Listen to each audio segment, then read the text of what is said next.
Hi everyone. In this video we're going to talk about transpiling libraries. In this specific demo we're going to transpile Cornea into JAX with just one line of code. First we're going to go on and pip install Ivy and Cornea. I've already run this so that it doesn't take any much time, but you just go ahead and pip install Ivy and Cornea since we're transpiling Cornea. In the previous tutorials we demonstrated how to transpile simple functions from one framework to another using Ivy to transpile. However, in real-world scenarios, you often need to access all the functions from a specific library. Fortunately, this transpiler is capable of doing just that. Let's explore a simple example where we convert the Cornea library from Torch to JAX. Let's import everything we need.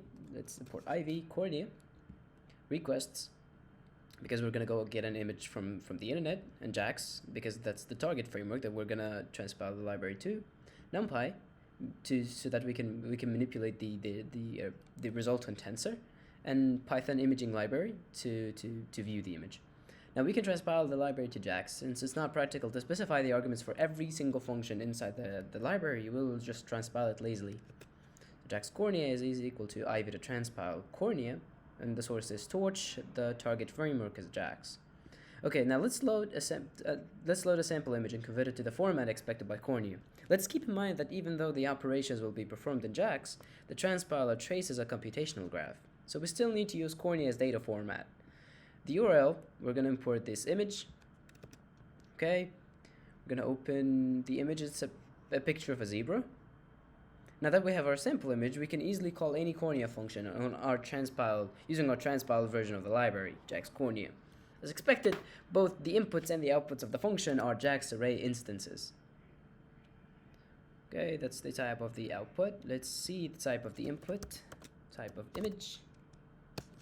Let's run that after this one. Okay, so yeah, it's a JAX array, and the type of image is also a JAX array. Cool. Now let's verify that your transformation has been applied correctly. Let's display the image. Yes, this is the image after the transformation. This is the previous image, but with increased sharpness, which means that we have actually successfully transpiled the library from a framework, Torch, into another, JAX. Okay, now you're capable of using any array computing library in your preferred framework, leveraging Ivy to transpile. In the next tutorial, we'll explore how to convert trainable modules and layers from one framework to another, using the same one line of code.